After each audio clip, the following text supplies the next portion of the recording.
Welcome everybody. Thank you for joining today's open learning session.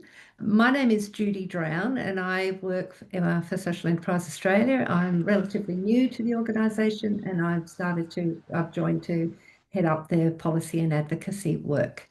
So these are funded by the Commonwealth Department of Social Services, and the aim is to create a space for change makers and supporters across the social enterprise community to share knowledge and experiences to help strengthen connection and collaboration across the sector.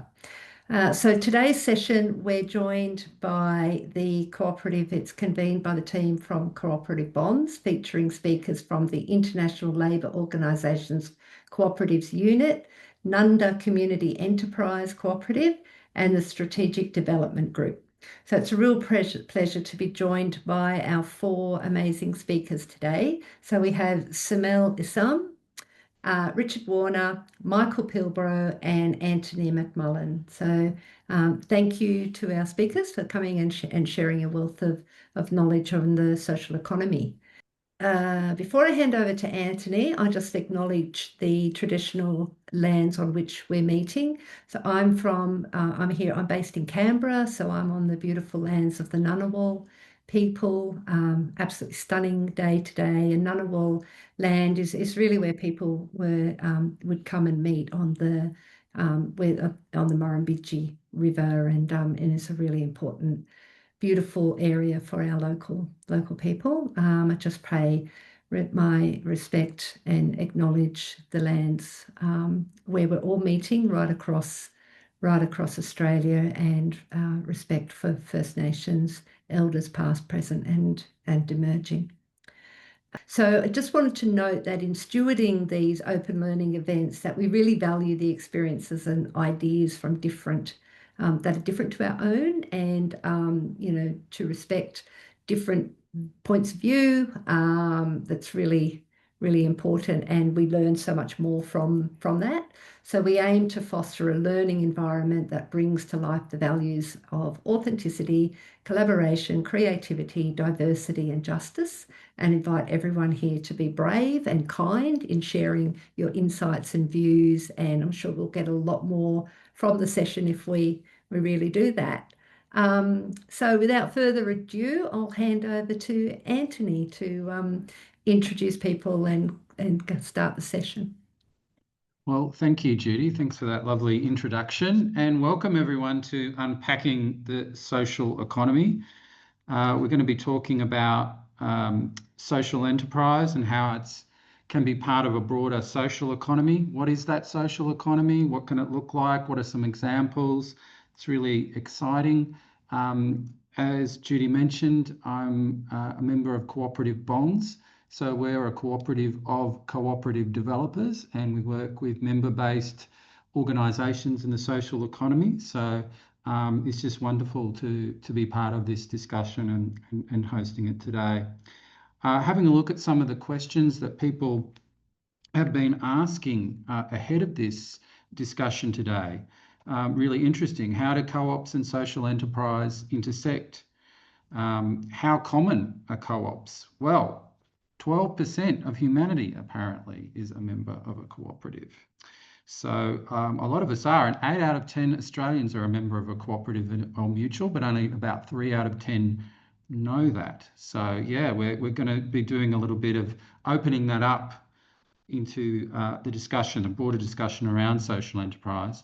Another question that came up was, how can we bring family and friends on the journey, on the social and solidarity economy journey? So some really interesting kick-off kind of questions just to have in our mind as we have this broader discussion today. And yeah, solidarity is all about deepening connection. It's around a real connection between me and others with me. And I just should mention I'm speaking to you from a cooperative co-working space established in the heart of Melbourne. So cooperatives come in all shapes and sizes. And so this is not a fake background, it's real. It's quite industrial and gritty, and I hope you're enjoying that. Now, I digress. We have Samel Issam from the International Labour Organisation. So Samel leads the Cooperatives Unit at the ILO in Geneva, and she has worked extensively on gender equality, informal work. There's some great examples around cooperatives and informal work globally, and just in general cooperative development. Semel's an all-round co-op legend globally. We are so privileged to have her with us today. And without further ado, I will throw it over to you, Semel. Thank you, Anthony. It's wonderful to join you for this open learning event. And this is my first engagement with Australian audiences. Of course, I've been reading, meeting people, but yeah, I'm excited for that. And it's, of course, important to have these conversations during the second United Nations International Year of Cooperatives. And many thanks to Anthony and Co-op Bonds for this invitation. So it's a time of quite unsettling, profound, intersecting transformations in the world. There's demographic shifts with rapid aging, large scale migration of peoples, forced displacement, the cascading climate crisis make a just transition an absolute necessity. The digital transformation requires its own just transition, redirecting the concentration of power and control and platforms, AI toward more democratic governance, decent work, and our global systems are under strain, inequality is deepening, trust in institutions that have been under establishment, have been established since, let's say, the First, the Second World War, like the United Nations, although the multi-party democratic system is eroding, and the rights-based agendas, international law, humanitarian law, human rights law are encountering growing resistance. And some even call it a period of post-ethics, post-virtue. And in such a context, we are wondering how we keep solidarity that Anthony kicked us off with alive. And in this, I think, context, periods of such system change with stress intensify the demand for alternatives that bring fairness, that bring stability. And this is where I think the social and solidarity economy comes in. At the local level, we have cooperatives, mutuals, associations, self-help groups working with their members, users, workers, communities in translating this notion of solidarity, mutualism into daily practice to mitigate, address some of these challenges. When we were in the breakout room, Gary Cronin, whom I have followed, of course, for many years, a distinguished, inspiring Australian cooperator, he was mentioning the need for a definition, that we need to kind of converge around the definition. And I do have an international tripartite definition of the social and solidarity economy to share with you. This is a part of a resolution that was adopted at the International Labour Conference in 2022 on decent work and the social and solidarity economy. It was brought to the agenda and discussed, and so I will actually use that resolution as the basis of my inspiration today. The definition is as follows. The social and solidarity economy encompasses enterprises, organizations, entities that are engaged in economic, social, and environmental activities to serve the collective and or general interest, which are based on principles of voluntary cooperation and mutual aid, democratic and or participatory governance, autonomy and independence, and the primacy of people and social purpose over capital in the distribution and use of surpluses and or profits as well as assets. SSC entities aspire to long-term viability and sustainability and to transition from the informal to the formal economy and operate in all sectors of the economy. They put into practice a set of values which are intrinsic to their functioning and consistent with care for people and planet, equality and fairness, interdependence, self-governance, transparency and accountability in the attainment of decent work and livelihoods. According to national circumstances, the SSC includes cooperatives, associations, mutual societies, foundations, social enterprises, self-help groups, and other entities operating in accordance with the above mentioned values and principles of the social and solidarity economy.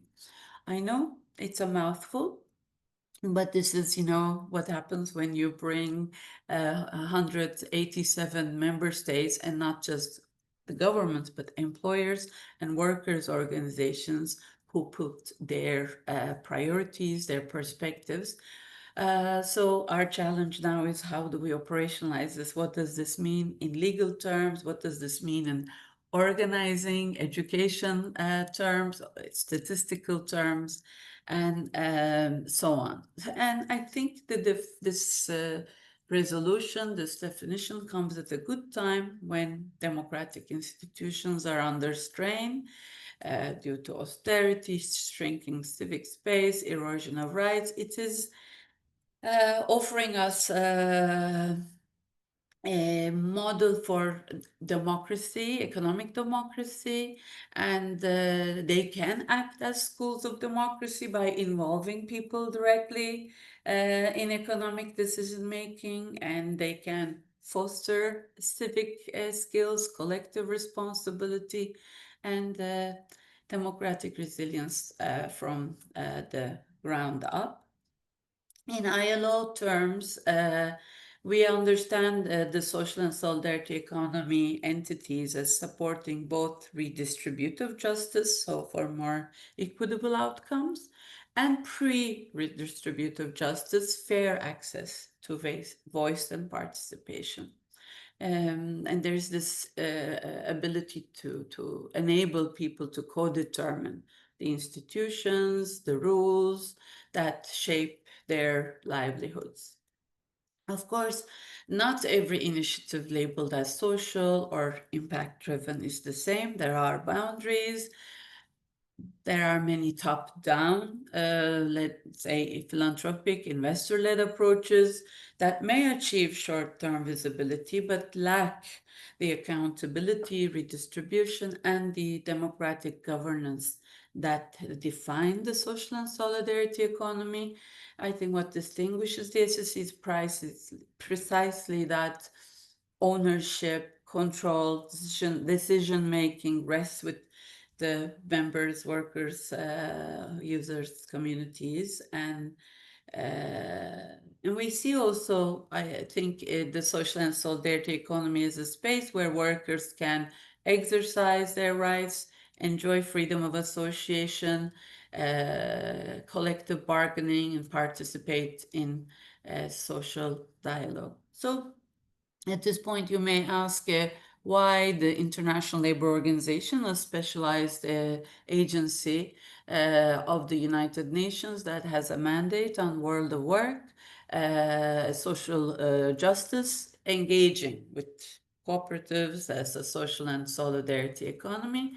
The answer is in its history, and since 1919, the ILO has been built on the conviction that peace and stability are impossible without social justice.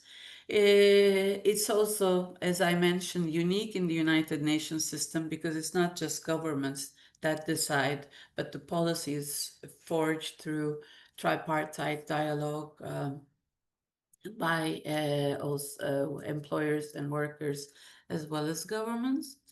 From the beginning, the ILO had cooperation as a key concern. Yes, cooperatives and social and solidarity economy entities may not be part of this tripartite structure, but as early as 1920, under the first director of the ILO, Albert Thomas, he was himself a co-op leader from France. He urged the member states to create a cooperative unit. And he argued this by saying that the organizations should not just be concerned about conditions of work, but also conditions of workers' lives, and that cooperation was a practical expression of that. Fast forward to 2002, the tripartite constituents of the ILO adopted recommendation number 193 on the promotion of cooperatives. This is still the only international labor standard dedicated to cooperatives. It's been used by 120 member states to draft or reform their laws and policies on cooperatives. Today, the unit where I lead, the Cooperative and Social and Solidarity Economy Unit, is the only dedicated technical unit in the UN system. And we work with the International Cooperative Alliance, a multi-stakeholder body, the Committee for the Promotion and Advancement of Cooperatives. We're also founders, co-founders, and leading the United Nations Interagency Task Force on the Social and Solidarity Economy. And this is work that is aiming at strengthening laws, policies, capacities, education systems, financing, and so on. Moving 20 years forward, and I mentioned this resolution on decent work in SSC that was adopted in 2022. In addition to this shared definition and the way forward, we were asked by our member states to develop a strategy and action plan, which is a 7-year one from 23 to 29. And we are in the third year of implementing that with support for member states.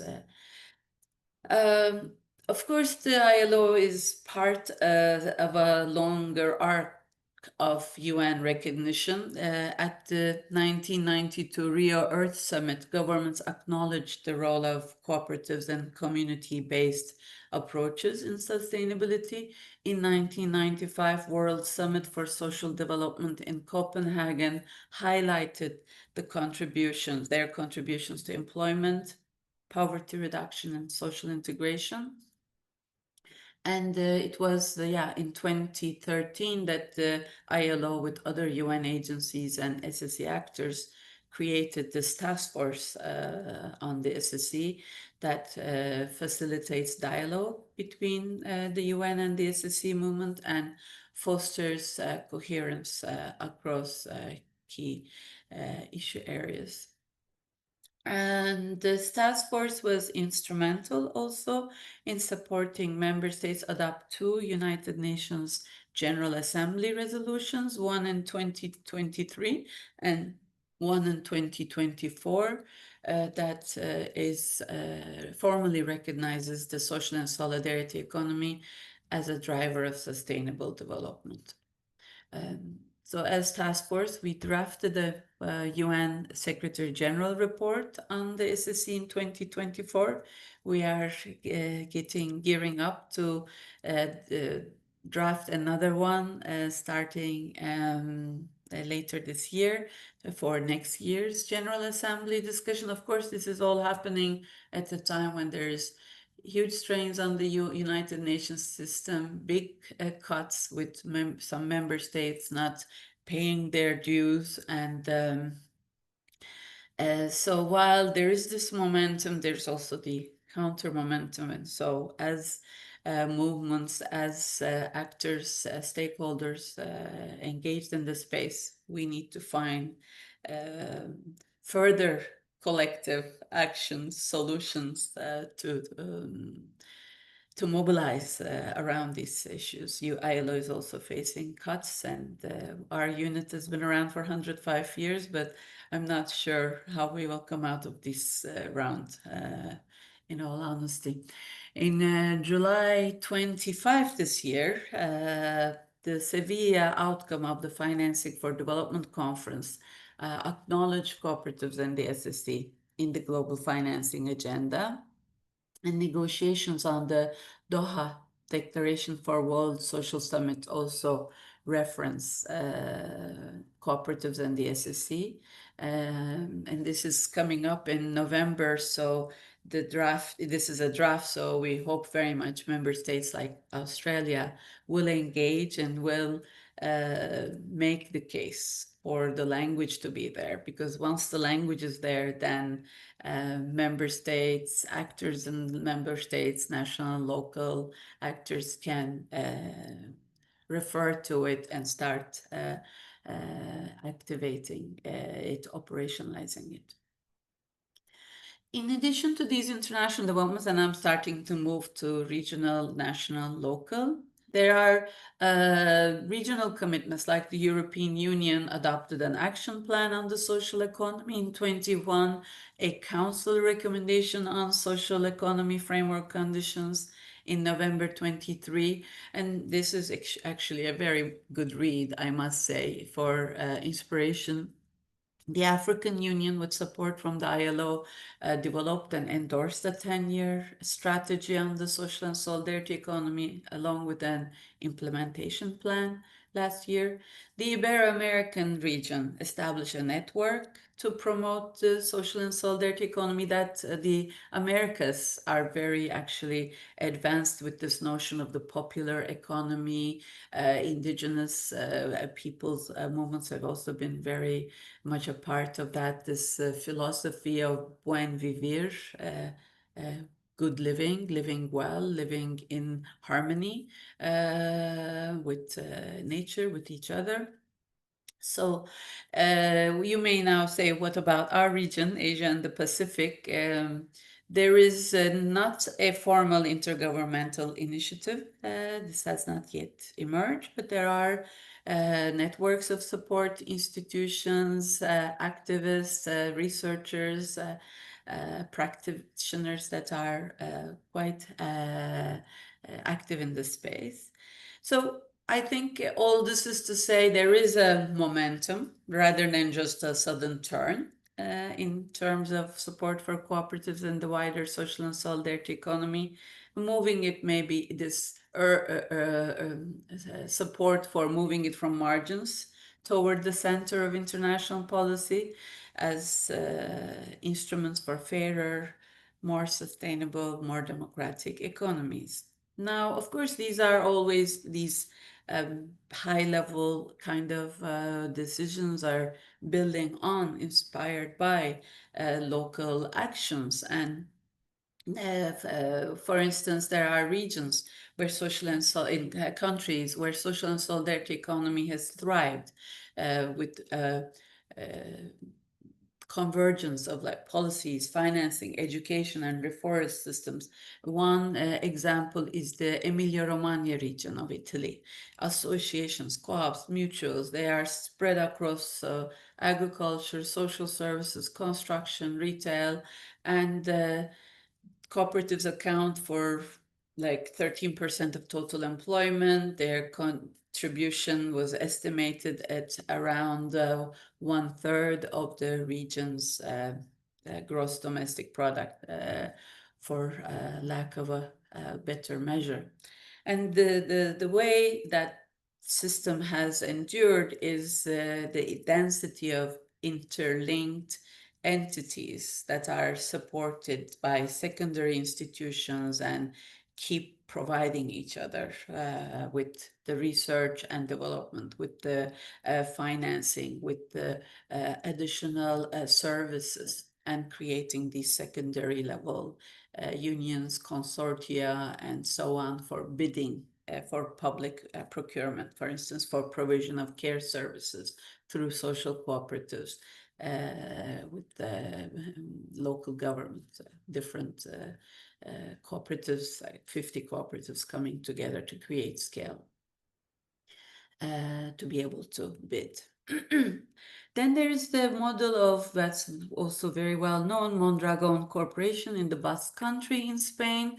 It's a different approach. There's a single federation of 81 cooperatives in industry, retail, finance, knowledge, and they employ about 70,000 people.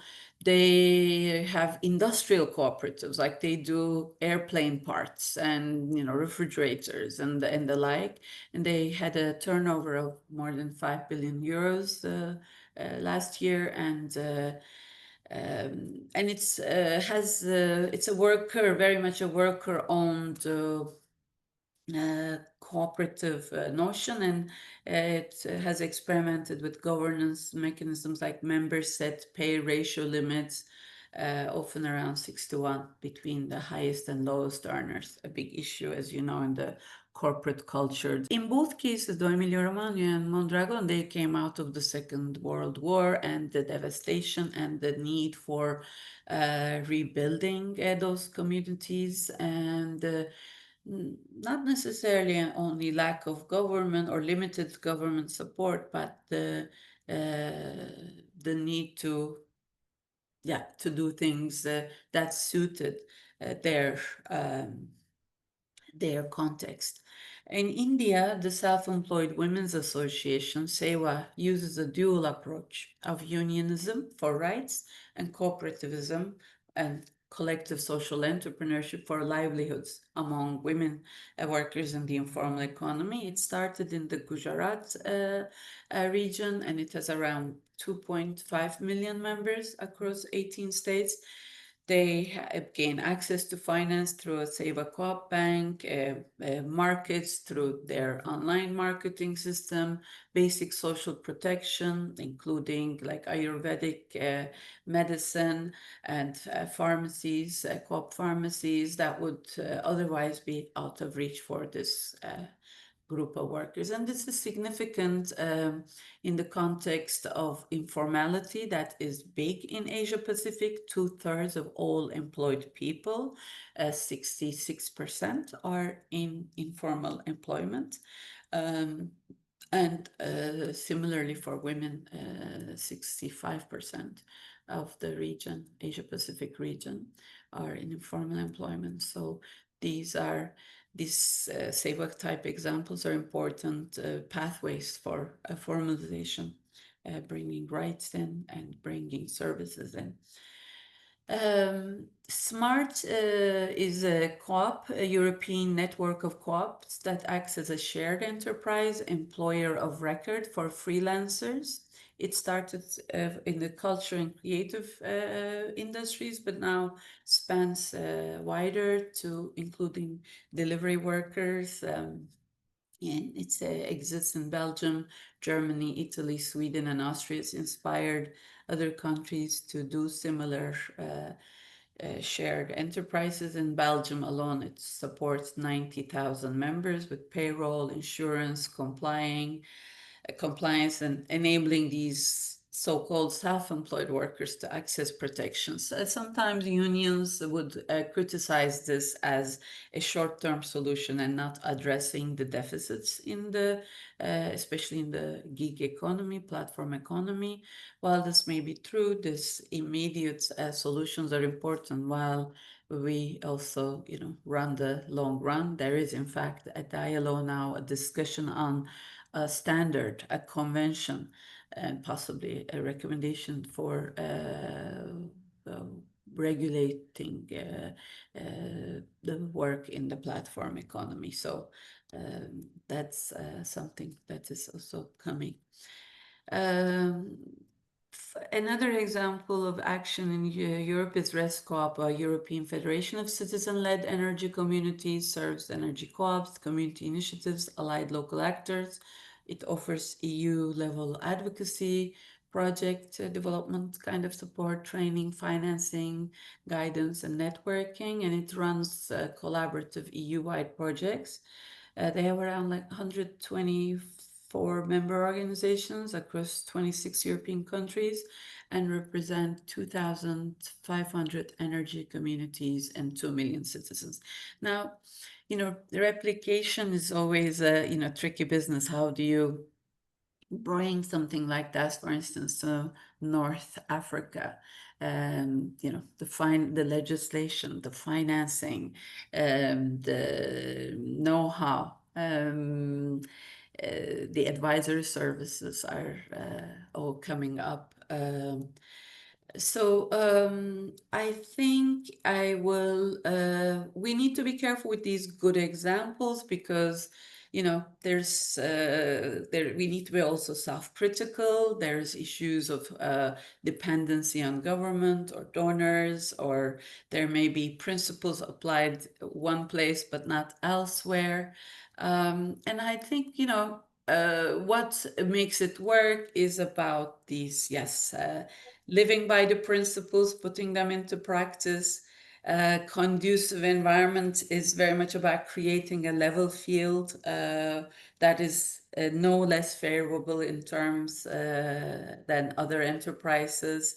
And then the financing that's fit for purpose. So that is SSE entities are financed by those that match their mission, aligned with their mission, like credit unions, ethical banks, co-op banks, and so on. And there's, of course, a lot of capacity building, voice, data issues that are needed, and without forgetting about the dialogue, social dialogue, and rights protection, and safeguarding integrity and trust. There are, let's say, entities that emerge claiming to be co-op, claiming to be SSC, pseudo entities that are circumventing labor laws or exploiting labor rights. And I think this matters for Australia because you have cooperation in your economic social fabric. First Nations people practiced it across sectors, you practiced it. And I think for also Pacific region, there are co-ops, associations, community-owned initiatives. Australia has been very big partner in the Pacific for development cooperation, and this collective response in addressing realities of the small islands, limited markets, fragile ecosystems, scarce employment opportunities. These could be these could be addressed with some of these shared ownership into livelihood stewarding, land, forest, fisheries, like community-based ecotourism. And there are recent initiatives in the Pacific, like cooperative registrars are modernizing functions in Fiji, Vanuatu, Samoa. There's a new credit union bill in Fiji. There is a dialogue on co-ops and blue-green economy being organized in September, and Kiribati has a new co-op policy and draft bill that was consulted in the Family of Islands this last year, so it's expected this year. And I think Australia can be a leading partner in the Pacific of a mutual learning and regional solidarity between Indigenous Australian initiatives and Pacific communities, SSC initiatives. One thing I'll mention, I'll stop, is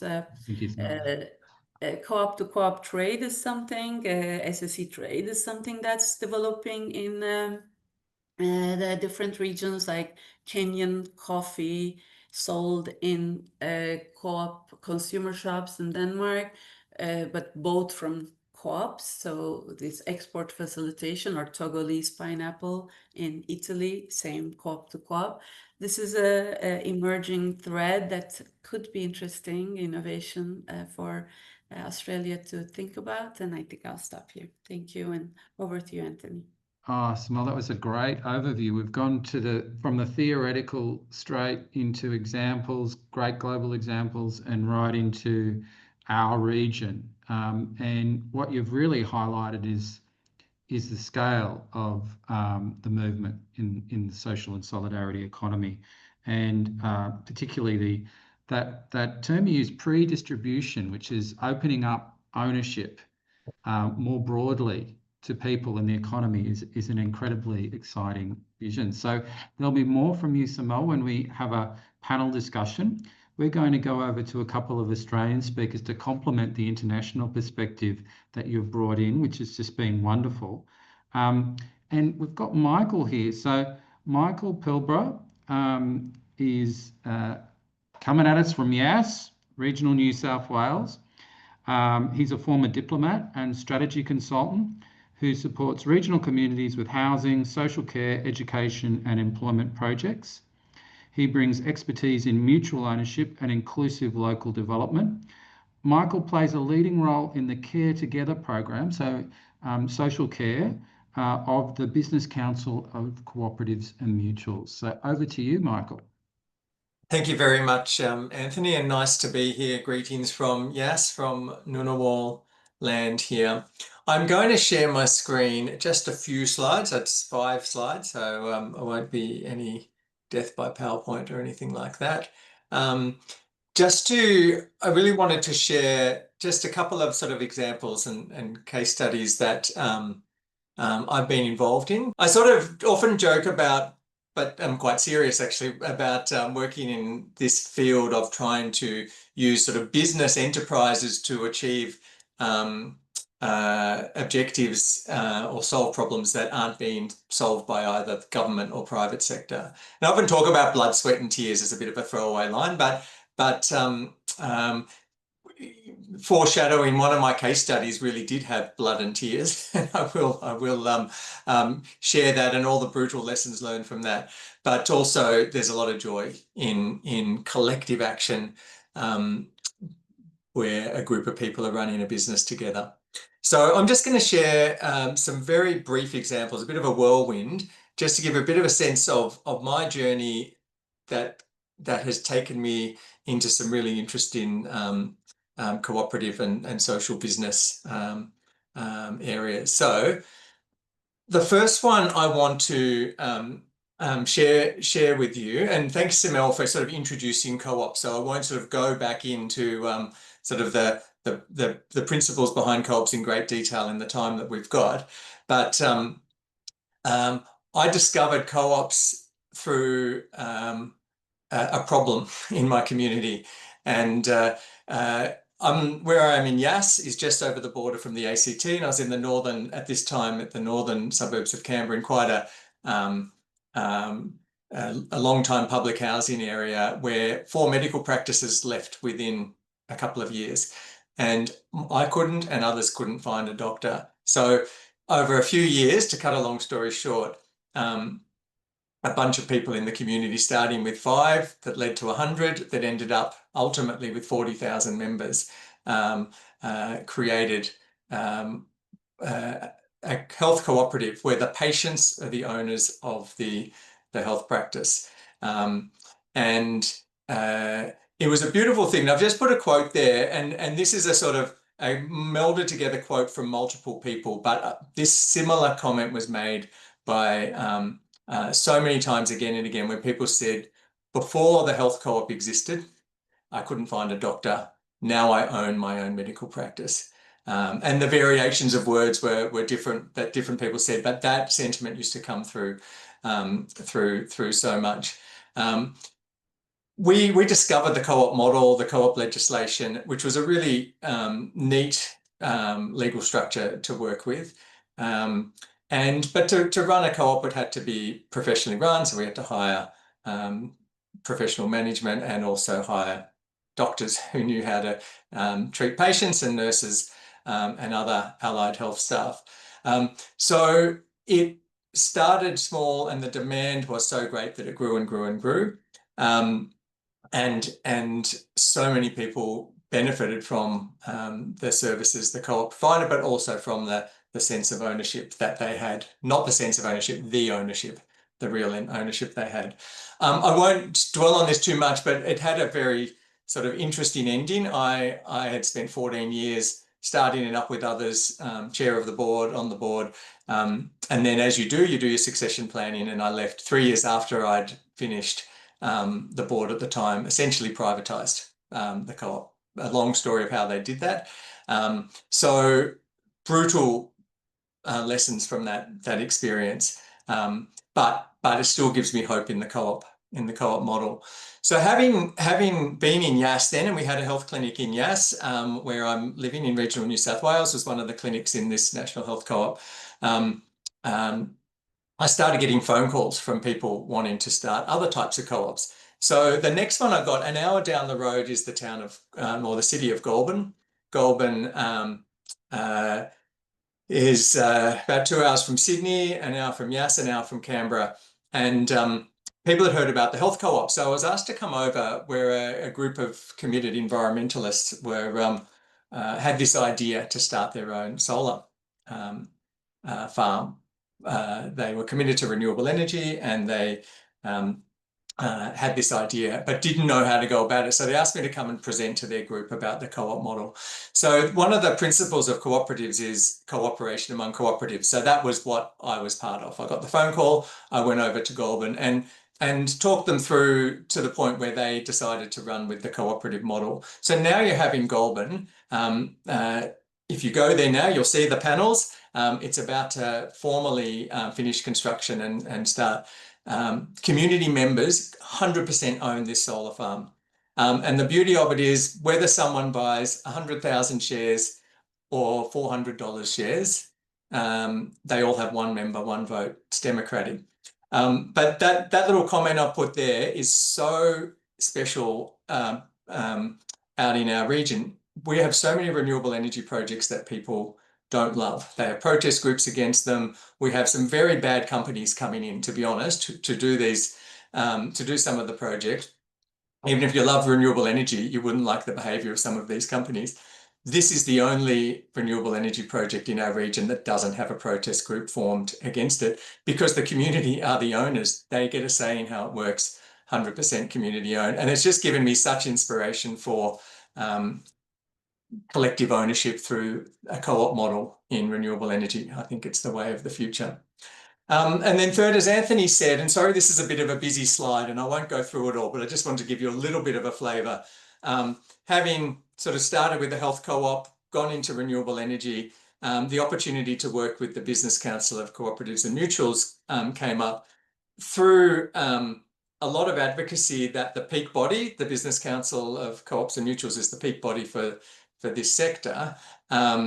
They had been in discussion with the Commonwealth Government around the Aged Care Royal Commission and the crisis and challenges coming out of that were revealed by that Royal Commission. So the Commonwealth Government and BCCM have partnered in a social care cooperative innovation program, and what that has involved, and I won't run through them at all, but through working with communities who are interested in providing social care, aged care, disability care, primary health care, through a collective action model, through a cooperative model, the BCCM has been working with communities across the country, from WA, a little town called Wagen, to Bowen in Queensland, a few places in New South Wales, South Australia, Victoria as well, have been supporting communities to start co-ops to provide, whether it's, and the examples we have, a worker cooperative of independent care workers forming a co-op to support each other and the work they do, a provider-owned cooperative, small aged care providers banding together to provide back office and front office services collectively. They're just some examples. That program continues. And there is a community of practice, and I've just put an email link if anyone was interested in knowing more about that, to email that link. So it's exciting that through the advocacy of the co-op peak body, the Commonwealth Government has come to the co-op sector to say, help us with some innovation. And there's some really exciting work being done through the Care Together program, which is the name of this program. Just want to quickly mention some lessons. One is the cooperatives legislation that's in each state, and then there's a national law, is beautiful. And I wouldn't say that legislation is generally beautiful, but it is just ready-made for the social and solidarity economy.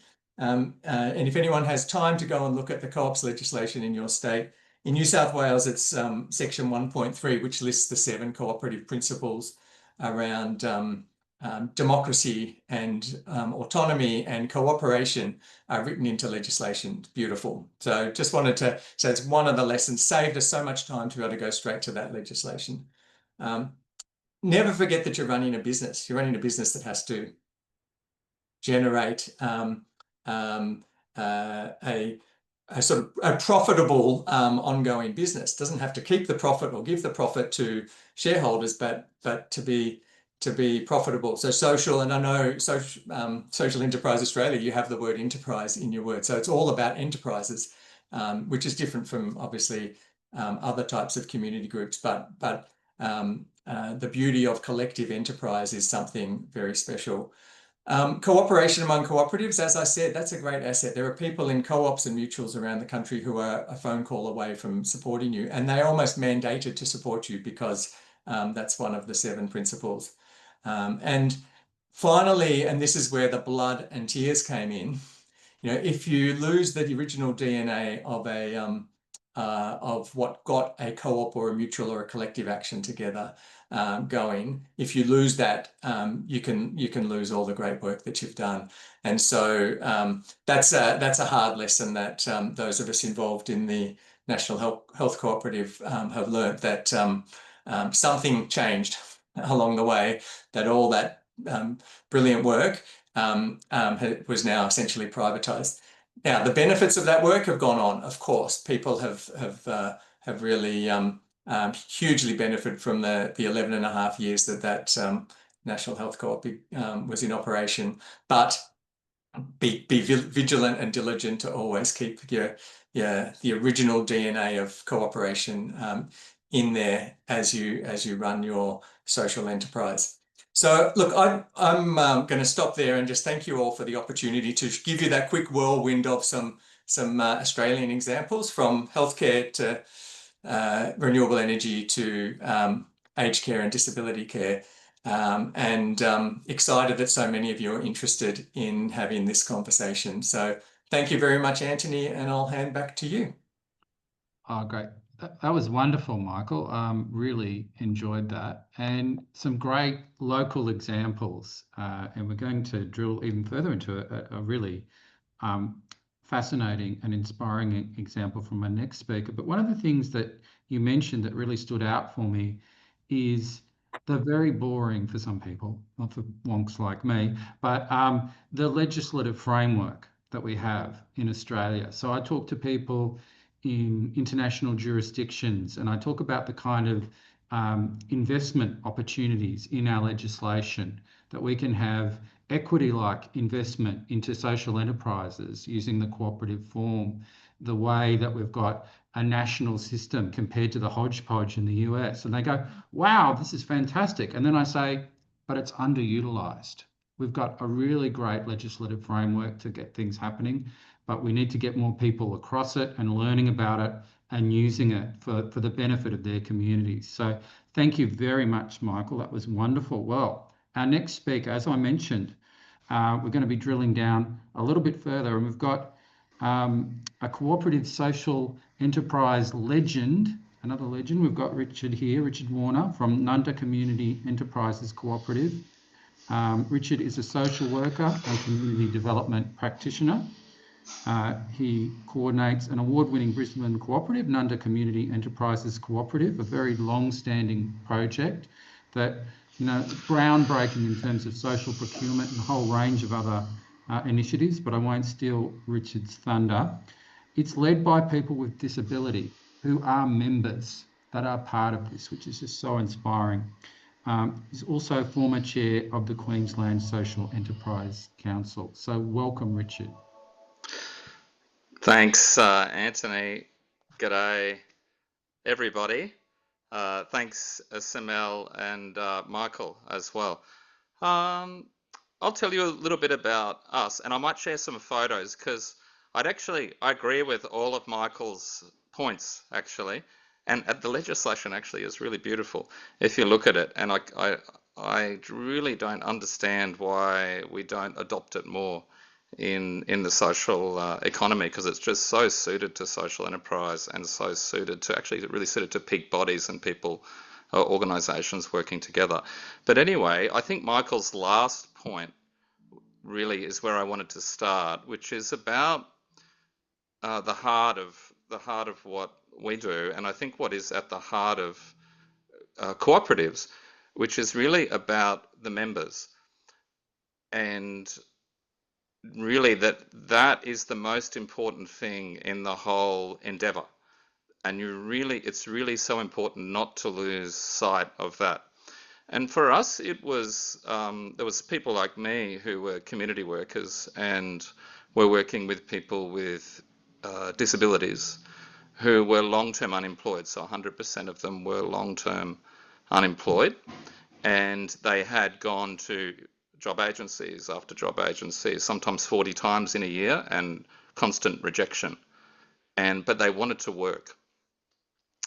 They wanted to be workers, and they didn't give up. They hadn't given up, but they didn't have a form, a way of being able to enter into meaningful employment. So one community worker said to them, "Well, why don't we meet together, listen to their stories first of rejection really and wanting to work," and brought those people together, and they shared their stories, and they decided to start a little jobs club, which was very humble and in the informal economy. And they'd all actually had experience being members of a housing cooperative, so it was kind of a logical step for them to form a work cooperative. And then the process over, that was 27 years ago, and they borrowed the community workers' mower and whippersnipper and made, sandwiches for the agencies around and made people's backyards. And it was this sort of, informal jobs club at first, but then incorporated as a co-op, which had as its primary activity, to create work for people with disabilities who wanted to work, and that's really, that energy is really what has driven the co-op over 27 years, and it's the energy that, and I think probably it's worth listening to what people say actually in that. So people will say things, when people are being really honest to me, they'll say things like, "Richard, I went for a job and, people were very nice in the interview room, but you can tell they don't want you for the job. And, or I get the job and then I lost it and I don't know what happened. My brother and sister have got a job. Why can't I have a job?" And then after people get the job with the co-op, they're saying things like, "I'm a worker now. I'm not sleeping in all day because I'm depressed. I'm not staring at four walls, drinking coffee and smoking cigarettes. I'm out working. I can tell my mum and dad I got a job. I can tell my brother and sister I've got a job, and it's a good job, and I get well paid." And I'm on for some people it might be I'm on the board of directors as well. We've got a majority board of members with disabilities, and then other expertise in to assist us with governance. So that's that founding energy, which really starts in listening to a group of people with a common sort of interest and a strong kind of need to achieve something. That's the most important thing not to lose sight of. It's very, very powerful, and it energizes those members as well as people like me. I mean, that's why I get up in the morning. I was mopping a hall at 7 o'clock in the morning. We manage a community hall and employ people, and all of the senior managers in our organisation.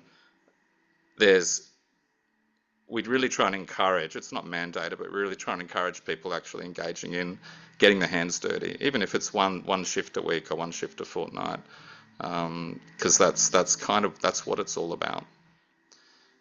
So I might show you some photos now, and the co-op's gone on to do kind of pretty cool things, like it's It's won awards, and people are very proud of themselves, and they've supported the development of other cooperatives. So that's actually a group that we worked with from Bhutan, and we were approached by people who are refugees who'd been in a UNHCR camp for 20 years, and they'd heard about the co-op, and they wanted to learn how to start a business. We actually helped Shri and Bhakta there, and Lila, and a couple of the other guys to start a mowing business called the Mountain Mowing Men, and they went on. They've got hundreds, or went on to have hundreds of customers. They didn't form a co-op, but they're very cooperatively minded people. All the money was raised for their business from within the community. They didn't go out for a loan. This sort of $20,000 came out of nowhere. But we learned a lot from them. So that was a wonderful experience. Now this is kind of what it's all about. There's Ian, who's one of the founding members, and he's a director, and Kirsty, our operations manager, who rose up through the ranks of managing the cafe. And Ian makes, hundreds of sandwiches each day, and is a stalwart. And you can just see it's all about kind of relationship and having a good, meaningful job, and the community that comes through that. Then, this is a bit of outreach work. Actually, that was through our connection with Yolanda, and we're doing some work with people in Logan who are from Central African background, many from the Congo, and doing some work around sort of social enterprise and cooperative training and just employment training. There's Susan and one of our past social work students in the kitchen making cookies. There's Ian with probably the biggest load of catering I've seen in one order in our cold room, which is taller than him. I had to take a photo of that the other day. And here's our youth co-op. I went out and mowed with them the other day, and they've picked up a big contract, a couple of $100,000 worth of work a year, 100 properties in a run, and we're trying to grow this youth co-op, which I'll end on this point, which is not about giving people a job. It is about that, but it's actually people growing the business. So Jackson and Josh there, as Dan, our youth co-op leader, but they've been involved in building it from the grassroots. So it's their space. They've got real ownership over it. Now that's it from me. I hope that gives you a bit of a taste for the sort of at the human level of what happens can happen in cooperatives. Fantastic. Wow, what a great complementary presentations from each of our three speakers. So thank you again to all three of you for your presentations. I'm just wondering a little bit about what drives you in this work, because often we talk about the work and the kinds of success and some of the challenges that we face. Michael, you told a very inspiring story. You were involved in that health co-op for a very long time. You're obviously having a really strong commitment there. Samel, you've been working internationally for many years in all sorts of challenging and interesting contexts. And Richard, you've been a really first-rate community development worker in the cooperative movement for a very long time. So I'm just interested in what it drives you, a little bit of your personal motivation, just briefly. I might start with you, Samel. Thanks, Anthony. Look, I'm originally from Turkey. I grew up with co-ops all around, but not quite knowing that they were co-ops, housing, retail. My dad was active in them, but I never studied them, I went through all the way to PhD and never heard of co-ops. Economics, political science, sociology, never heard of co-ops. And when I was doing my PhD fieldwork, I came across these women, home-based worker, informal economy worker, domestic workers trying to set up their co-ops, struggling, getting some support from municipalities, but not quite making it, because when the political party changed, the interest changed and they would, fall apart. They didn't have the know-how. They they knew why it was important to come together for care, for marketing, for joint purchasing, and the overall collective voice. But I was like, what a great idea, but why doesn't it work? And it was really what motivated me. And then working around the world in Lebanon, Yemen, Palestine, Jordan, India, I got to learn more and more of what makes it work and what doesn't work. So that's kind of been driving me since then. Thank you, Samel. So yeah, it's actually getting in there and solving some problems. Michael, what's driven you over the years in your work? So thanks, Anthony. To get involved in the first place in the health co-op was purely about need, self-interest, actually. I couldn't get a doctor for my little kids, it was as simple as that. My friends at the footy club, my fellow parents at school, my friend, the local chemist, all had the same stories, that this lack of doctors in this area was a need. So I wanted my kids to have a doctor. So pure and simple as that. But I also back from my early childhood, I just want to share one thing. I spent part of my childhood in America with my dad's work, and we lived in Wisconsin. And our footy team was, I don't know if you can see that, the Green Bay Packers. And I still on my desk have my Green Bay Packers bit of memorabilia that I had from when I was in year 5 at school. And I knew that the Green Bay Packers, I had this idea that they were this amazing community-owned cooperative football team in the most capitalist sporting competition in the world. And they still are very successful, and they still are a co-op. So I've always remembered, I didn't fully understand as a kid what that meant, but it came back to me as I got into co-ops that actually, if they can succeed in America, co-ops can probably succeed anywhere. So, but fundamentally, need. Co-ops are about finding a way to meet a need that no one else is meeting, and that involved even some self-interest, Anthony. Sport had to come in somewhere. Sport had. Thank you, Michael. Richard, what drives you? Oh, it's a deep question, Anthony. But I think in terms of cooperatives, it's really people who are really pushed to the margins of society, who face a lot of barriers. Often their only, or one of the only roles they have is as a recipient of services, or as a consumer, a client. And the beauty of cooperatives, and I think more broadly in a lot of forms of social enterprise, but particularly in cooperatives, is that people have a stake. So they're getting behind the driver's wheel, and that really is game changing for people, because they don't. A lot of people, that's the new experience for them. They've always had stuff done to them or done for them, but they're not doing things for other people and for themselves, for each other. Yeah. So that's where the solidarity comes in, Richard, would you say? Yeah, because it's self-help and it's mutual aid. It's helping each other, it's helping yourself and helping each other, and then actually also, you're helping the broader society. Yeah.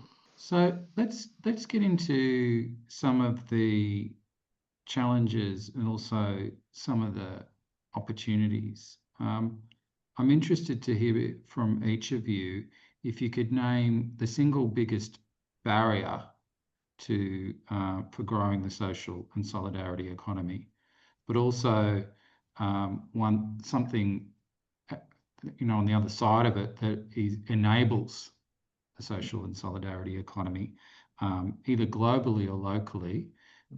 Interested in your thoughts about that, to sort of set the scene a little bit for some of the challenges and opportunities that we do have. So Mel, I'm wondering if you have a thought.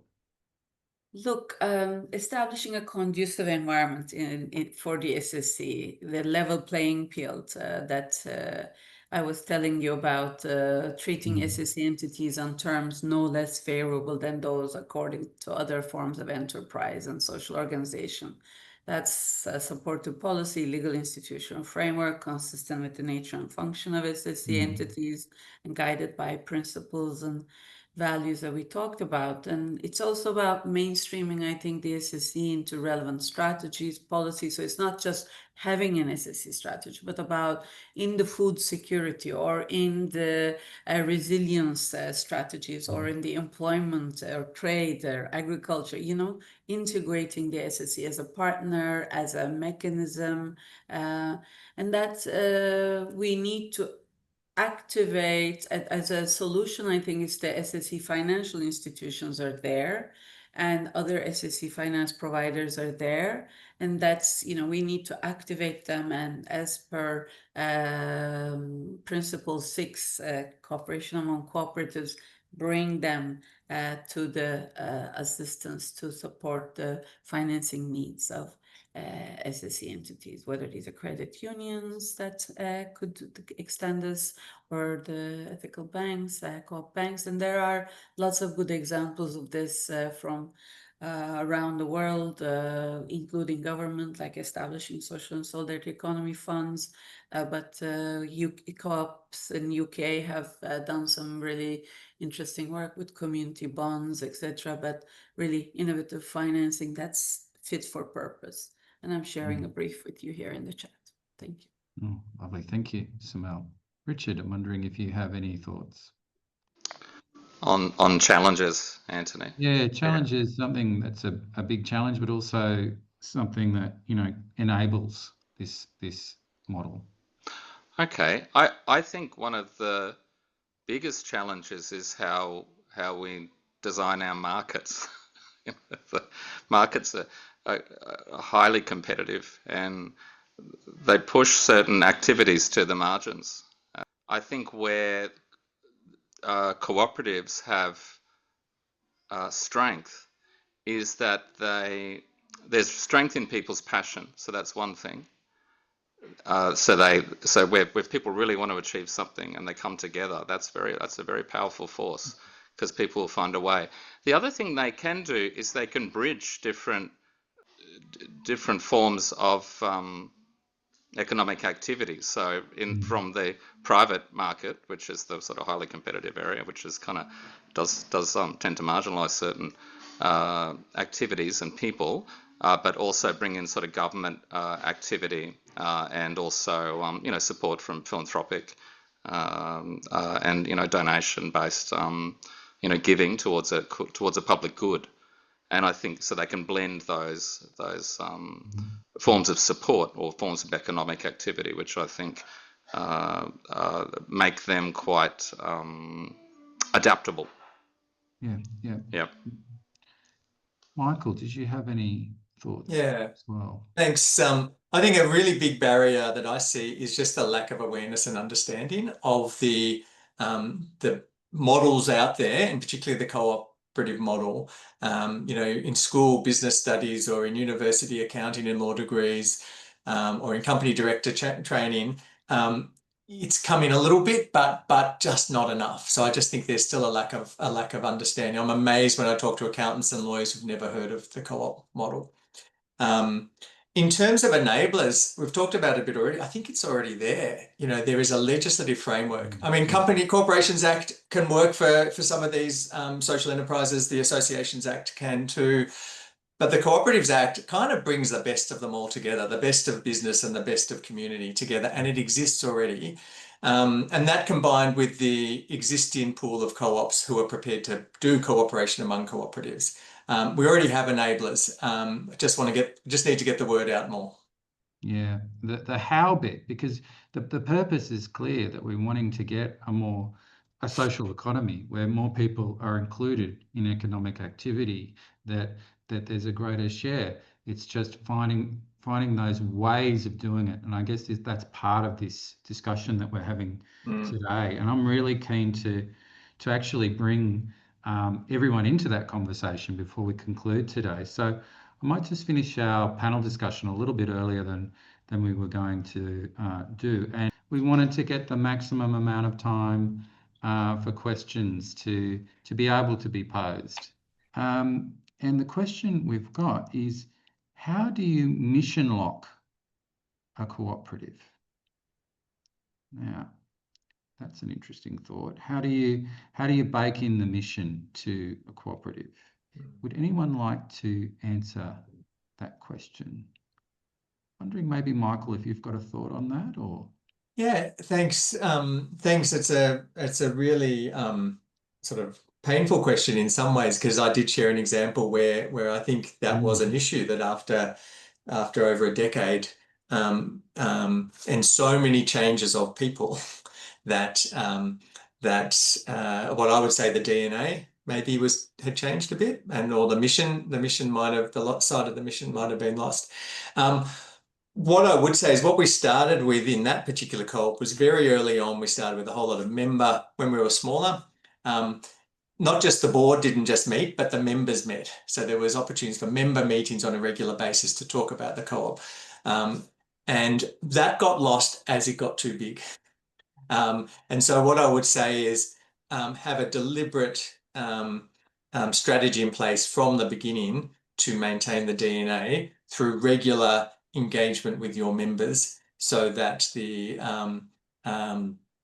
mission, the DNA, is maintained sort of monthly, quarterly, yearly, so that you don't suddenly find 10 years later you've got bigger and it's been lost. So very deliberate member engagement right from the start. Yeah. Any responses, if you feel, either Samel or Richard? Oh, I'd just say the same. Maintaining a culture, you've got to really actively support a culture of participation and engagement. And there is risk as you grow. I think there's some benefit, particularly not for all co-ops, but there's some benefit, particularly for co-ops like us, to stay at a small is beautiful kind of size, which is a kind of human size, and then that scaling might actually happen through replication rather than sort of vertical growth. Yeah. Because the relationships really hold it together, and I think that's your best guarantee of mission lock, if there's a strong culture that we're all on about the same thing. I would just briefly add that cooperatives are interesting in that every cooperative has to have a clear purpose and primary activities in their rules. But the interesting thing is you have members and they have obligations. So when you join a cooperative, you get something from that, but you're also expected to do something. And so in a way, the activity is there's a clear thing that members do towards that purpose and that mission. So keeping that really clear and that relationship really clear is really important in my view. One question that was discussed in one of the groups was how to advance learning and education around the social and solidarity economy in Australia. Samel, would you like to start? Sure. This was actually discussed in our group, and one of the ideas was, in business schools, this is not really taught, and how do we bring learning on co-ops, as I see, into these schools? In countries like Canada, mainly Quebec, there are co-op movement financed chairs for cooperatives like St. Mary's, and these actually then allow for this stream to be established, this stream of learning. There are, of course, also a lot of tools, online self-administered tools that co-op educators can use, these kind of online learning events. But of course, how do we speak beyond the converted is the trick, right? This is, speaking to your tribe issue. We are all nodding here, but then, it's the others that we need to convince, that we need to bring to the table. I think this is always a tricky one. Yeah. Any thoughts, Michael or Richard, on learning?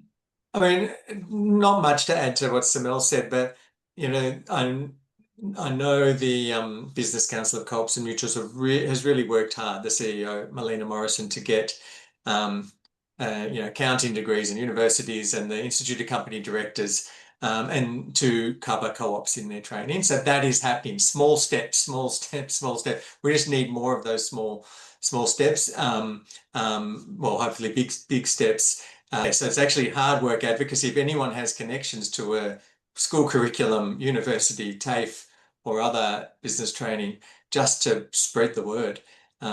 Because you know, if we keep having people doing degrees in accounting and not learning about co-ops, then we've lost. So yeah, spread the word. Yeah, it is a specialized area, but when you do find those accountants and lawyers that know what they're doing, they can really supercharge a project. Yeah. Richard, did you have any comments on that? Yeah, I think the business schools, that sort of is really important, that people are educated in it and actually realise what a big part of the economy it is. I think the other thing is it really, in terms of the marketing of cooperatives, in Australia, and I'm not sure if I think around the world, but in Australia, it's been a strong part of regional development. You know, it crosses political divides, like in regional communities, which it's been part of rural development, and then in other areas of the economy. So it's something that people from the country can go, yeah, I know about a co-op. The current treasurer of our state, his dad sold his milk to a dairy co-op. So I think that's really important.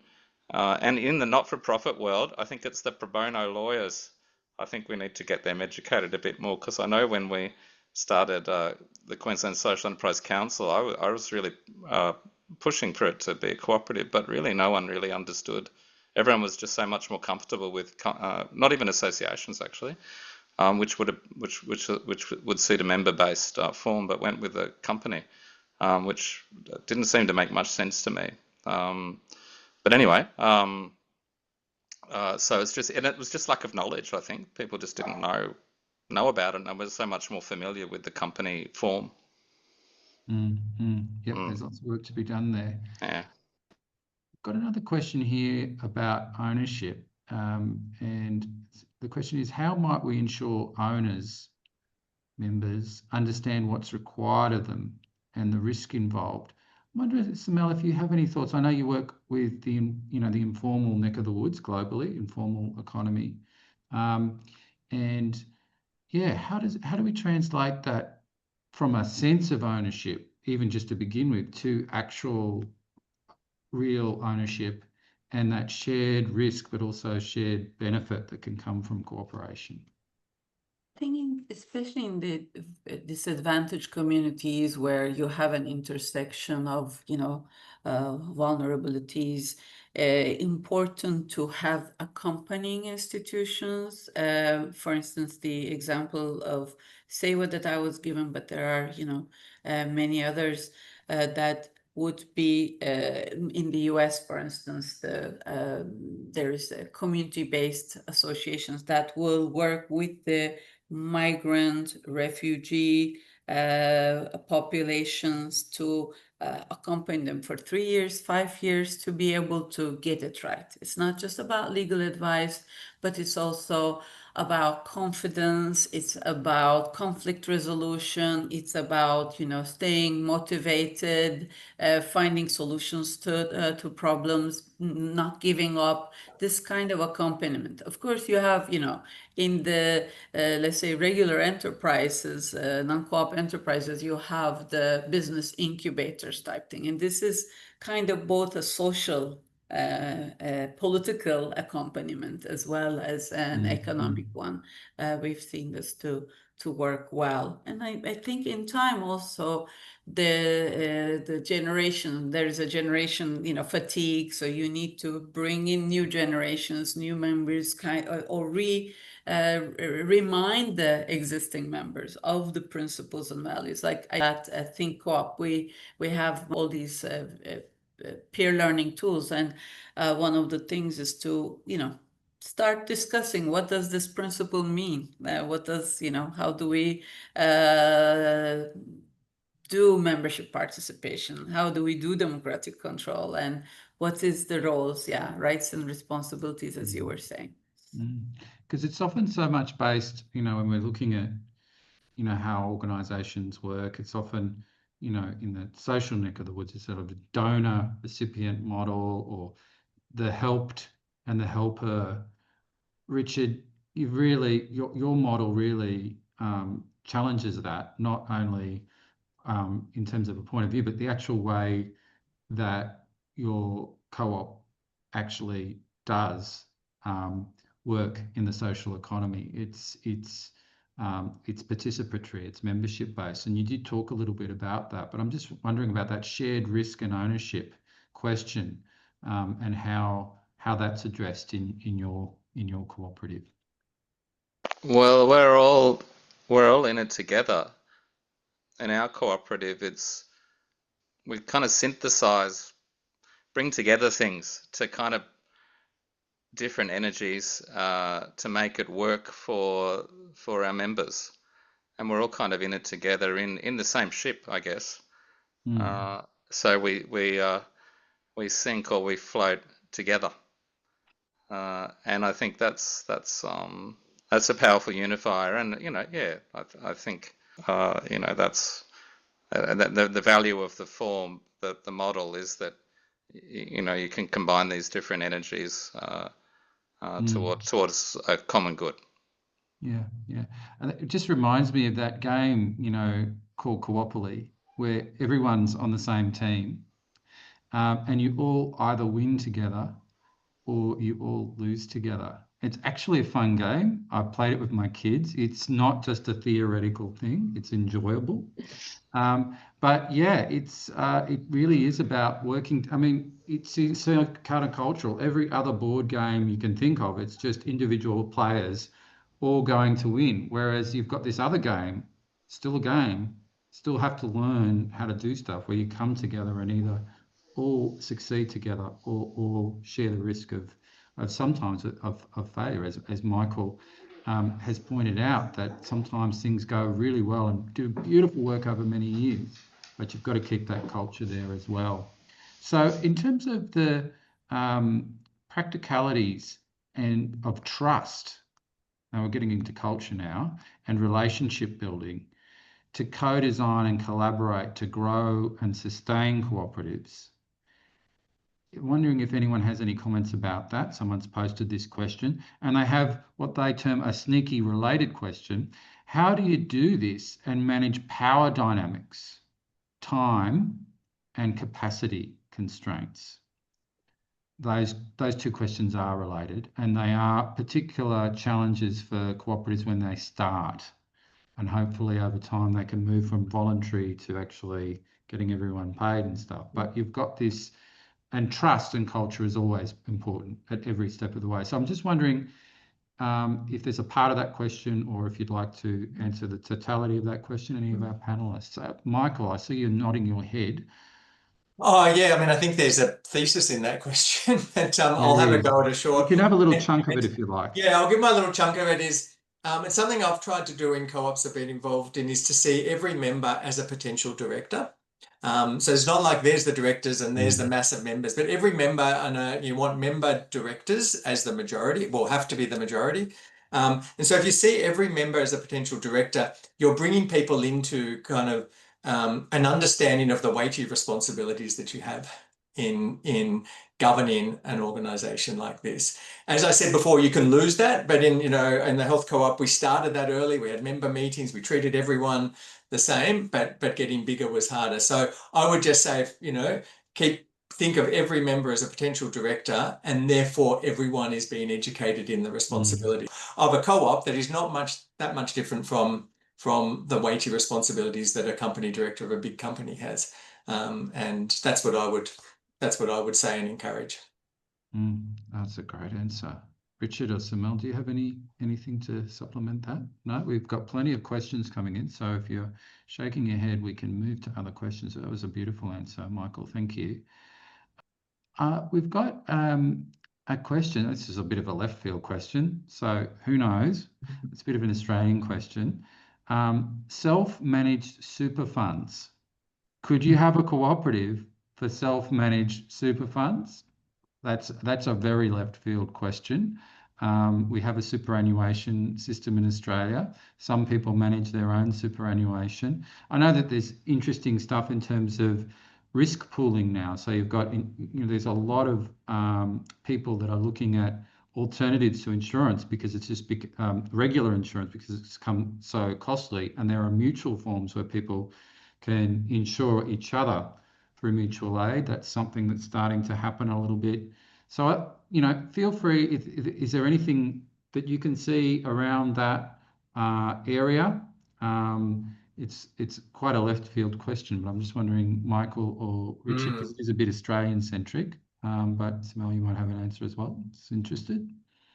Look, this way out of my area of expertise, but when I started as a young social worker at Nunda, there was actually Australia's first ethical superannuation fund, and that was basically a whole lot of social workers who pulled their super funds into this, were members of foresters, and then foresters used to actually loan, make a good return. Actually, I was a member of the super fund, so it wasn't self-managed, but it was a member-based super fund, largely for community and social workers, and it used to invest in community properties and actually make quite a reasonable return on the investment. And one of our buildings was actually purchased through a loan from foresters, the building I work in now, which has shops and the co-op cafe and that kind of thing. So it was financed through that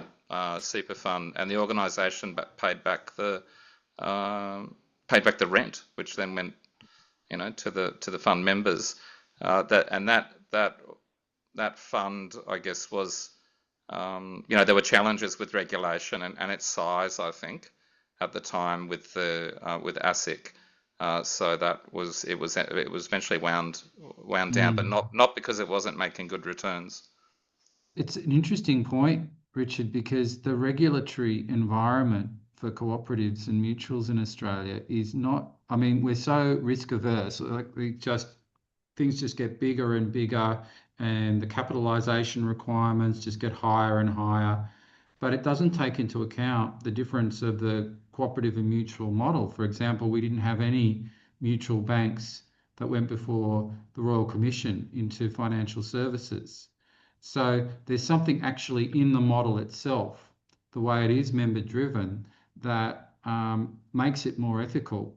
And so some of the safeguards in the regulatory environment to just, don't have any risk anywhere, don't actually, they're blind to seeing that actually the member-based models have some inbuilt safeguards and mechanisms.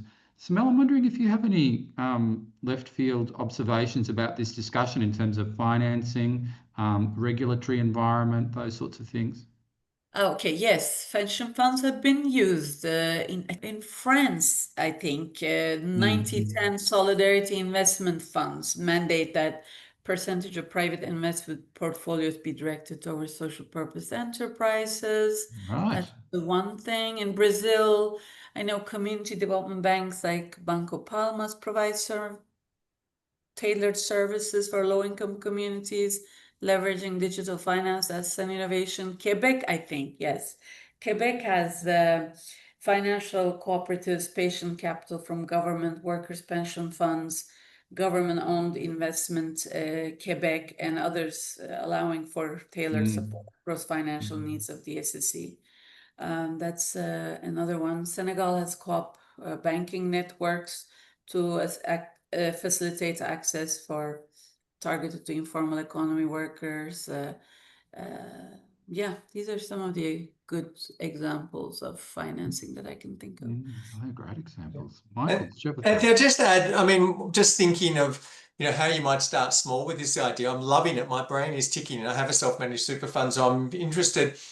One option would be, conscious that this is not financial advice and there's probably APRA rules that we don't know about, but would be no one's going to sue you, Michael, are we? We're not going to sue Michael. So it would be to set up like a shared services co-op amongst 10 friends who have self-managed super, set up a co-op to do joint accounting, joint audits, and get efficiencies by pooling your funds and doing that on a small scale.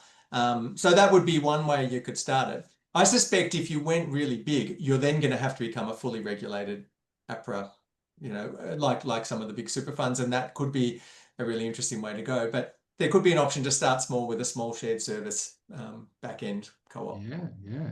And you could have lots of smaller little co-ops that then join a secondary co-op and to have shared services there, but still get yourself under any regulatory. Yes, but it's not legal advice that we're offering here, Michael.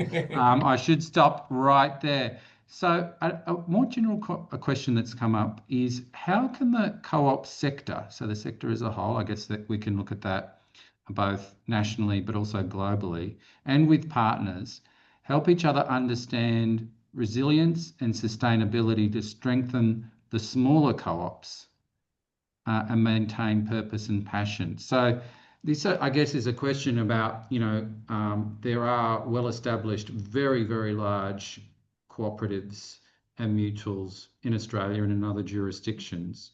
How can they come together to assist the growth and the new? I will quickly mention there is a thing called the Bunya Fund of the Business Council of Co-ops and Mutuals, which does support the new and is supported by some larger cooperatives and mutuals. But yeah, this is a very important general question about the bigger supporting the smaller and growing the social and solidarity economy. So, Michael? Well, yeah, I think, introducing at the personal level, the large co-ops to the small co-ops, and the biggest co-op in the country, CBH, Cooperative Bulk Handling, is working with one of the small care co-ops I mentioned, Wagen, which is a tiny little town in Western Australia where they've started a small co-op to coordinate aged care and disability services. So possibly the smallest co-op in the country right now, has now a partnership with the biggest co-op in the country. That happened through some relationship building and networking. So we can just do more and more of that. Great. Look, it's been a great discussion. We have so many more questions that we could look at, but that was a lovely example to finish with. We've got the largest cooperative in Australia, Cooperative Bulk Handling, which is a not-for-profit, non-distributing cooperative that, you look at the surface, it's farmers and it's industry, and yet it does all this amazing work in towns and in regions, and is now working with smaller cooperatives to build that social economy. So a very good live example to finish on. So unless there's any burning last comments from our panelists to finish off. Well, I thought that was a great example, Michael. I think also the reverse of what you were saying, Anthony, is true, is that the small actually has a lot to offer to the big. Yes. In terms of that sort of human connection and energy around cooperating, which can, help maybe some larger organizations reinvigorate their culture and see why what they're doing is really valuable. Absolutely, because the small and the new has all this creativity and innovation to offer the large, and that's about mutual benefit. That's a lovely thought to finish on, Richard. So, Melanie, any last very brief comments from you? The New York City network of worker cooperatives is a good example of nurturing, worker cooperatives in the New York area, and they do public awareness, work on workplace democracy, improve business conditions for democratic worker-owned businesses. So that's and of course also the national worker cooperative federations, associations. US, Canada have those, and other countries like France. So those are good examples for learning, incubating, facilitating, learning. That's what comes to me. Yeah, absolutely. I mean, the US has some amazing examples of cooperation. Look, thank you so much to our three panelists. Thank you for all coming along to this and bringing your questions and your interest in the social and solidarity economy. It's been wonderful to be with you. I'll leave a little link to our cooperative that I'm involved in if you're interested in that, but I will throw it back over to Social Enterprise Australia, to Judy to close proceedings. Thank you. Thank you very much for that. I know we are over time, so I'll be really quick. I'm sure you'll all agree that was just an incredible session. So thank you, Anthony and Yolanda, for your work in the background and creating that, putting that together for us. Simel, Michael, Richard, what you provided, just amazing. It's been a really great 2 hours. I wish we had longer, but I'm sure everyone's wanting to dash off for dinner. I have to thank the department. They pay for this, Department of Social Services, so put in a plug for them.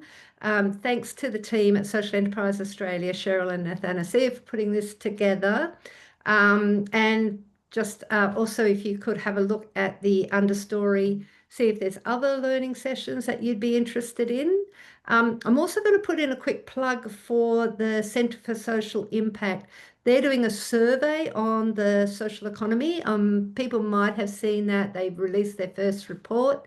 They are going to be looking at every 6 months, getting information about who creates and the size of the social economy. So on that point where we were talking about the lack of awareness and the lack of information, if you wanted to engage with that, I'm sure they'd really appreciate having more people filling in those surveys so we can really understand the size and who is the social economy. So thank you so much. That was really fantastic. To all the speakers, Anthony, Yolanda, thank you for that. And I love the co-op super fund idea. I think that's a really good idea, Michael. We'll be in touch. All right. Thank you very much, everybody. Good night, and thanks for joining us.